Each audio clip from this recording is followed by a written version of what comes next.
अस्सलामुअलैकुम वरहमतुल्लाहि वबरकातुहू। मैं उस्मान अली फार्मासिस्ट एक बार फिर आपकी खिदमत में दोबारा हाजिर हूँ। उम्मीद करता हूँ कि सब व्यूअर खैरियत से होंगे और आप सब के लिए दुआ गो हूँ कि अल्लाह आप सबको खैरियत से रखे।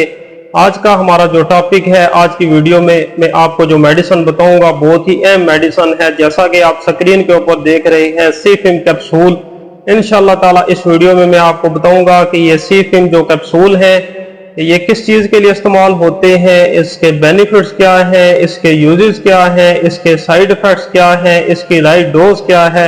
ये सारी बातें मैं आपको इसी वीडियो में बताऊंगा। लेकिन इसकी तरफ आने से पहले आप व्यूअर से रिक्वेस्ट है कि अगर आपने अभी तक हमारा YouTube channel medicine knowledge subscribe नहीं किया तो आप इसको सब्सक्राइब कर लें और बेल आइकन के बटन पे आप प्रेस कर लें ताकि हमारी जो मजीद और भी अच्छी अच्छी आने वाली वीडियोस हैं वो आप तक बर वक्त पहुँच सकें और आप इनसे भरपूर फ़ायदा उठा सकें। सीफिम, सबसे पहले अगर इसकी कंपनी की बात की जाए तो ये हिल्टन फार्मा ने बनाया हुआ है, जो कि एक बहुत ही अच्छी मल्टीनेशनल कंपनी है।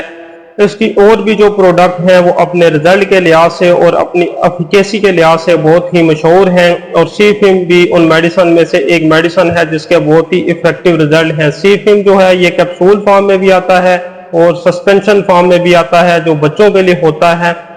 तो इसका जो जेनेरिक है, जो फार्मूला है, जो इंग्रेडिएंट्स इसमें मौजूद है, अगर उसकी बात की जाए तो इसमें सेफिक्साइम मौजूद है। तो सेफिक्साइम एक सेफलोस्पोरिन एंटीबायोटिक ग्रुप से है। तो ये खास तौर पे सीफिम जो है सेफलोस्पोरिन ग्रुप जो है खास तौर पे ये बैक्टीरिया की जो ग्रोथ है उसको रोकने के लिए इस्तेमाल होता है। तो इसके जो यूजेस हैं, खास तौर पे ये एक बहुत ही अच्छा एंटीबायोटिक है और ख़ास तौर पे किसी किस्म का भी इन्फेक्शन हो उसको ख़त्म करने के लिए सीफिम एक बहुत ही अच्छी मेडिसिन है। तो इसको सबसे पहले ये है कि अपर रिस्पिरेटरी ट्रैक्ट है जो ख़ास तौर पे अगर उसमें इन्फेक्शन हो जाए, ख़ास तौर पे ब्रोंकाइटिस हो जाए तो उसमें इसका बहुत ही इफेक्टिव रिजल्ट है। ख़ास तौर पे निमोनिया हो जाए, जो लंग्स हैं इनमें इन्फेक्शन हो जाए तो सीफिम का जो इस्तेमाल है बहुत ही इफेक्टिव रिजल्ट देता है।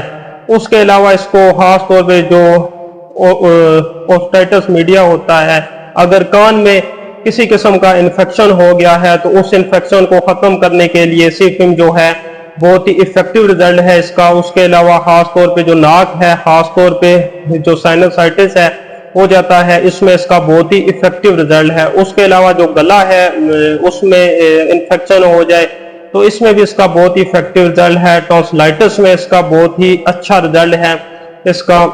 उसके अलावा ये अपर रिस्पिरेटरी ट्रैक्ट जो है इसमें इन्फेक्शन के लिए तो बहुत ही अच्छा है। उसके अलावा जो लोअर जो यूरिनरी ट्रैक्ट इन्फेक्शन है, अगर उसमें इन्फेक्शन हो जाए, खास तौर पे यूरिनरी ट्रैक्ट इन्फेक्शन हो जाए, पेशाब में अगर जलन वगैरह हो तो उसमें इसका बहुत ही इफेक्टिव रिजल्ट है। उसके अलावा खास तौर पे ये जो टाइफाइड फीवर है इसको भी ख़त्म करने के लिए सीफिम का बहुत ही इफेक्टिव रिजल्ट है। उसके अलावा सीफिम जो है कैप्सूल, ये खास तौर पे जो टाइफाइड फीवर है इसमें भी इसका बहुत ही इफेक्टिव रिजल्ट है। अभी जो इसकी डोज है वो मैं अगर आपको बताऊं, जब भी आप कोई मेडिसिन इस्तेमाल करते हैं अगर आप उसको प्रॉपर डोज के मुताबिक इस्तेमाल करते हैं तो आपको बहुत ही इफेक्टिव रिजल्ट मिलते हैं। जब आप इसकी जो डोज है वो ओवर इस्तेमाल कर लेंगे, कोई और है जो मेडिसिन उसकी डोज ओवर इस्तेमाल कर लेंगे तो फिर आपको उसके बेनिफिट रिजल्ट नहीं मिलेंगे। तो ये एक पैक में जो होते हैं कैप्सूल 5 होते हैं और ये रोजाना खास तौर पर अडल्ट है जो उन्होंने एक कैप्सूल इस्तेमाल करना है और ये एंटीबायोटिक है, ये 5 से लेके आपने 7 दिन तक इस्तेमाल करना है। और इस वीडियो से मुताल्लिक अगर आपका कोई भी सवाल हो तो आप हमें कमेंट्स पे बताएं और हमारी मजीद सपोर्ट के लिए हमारे चैनल मेडिसिन नॉलेज को सब्सक्राइब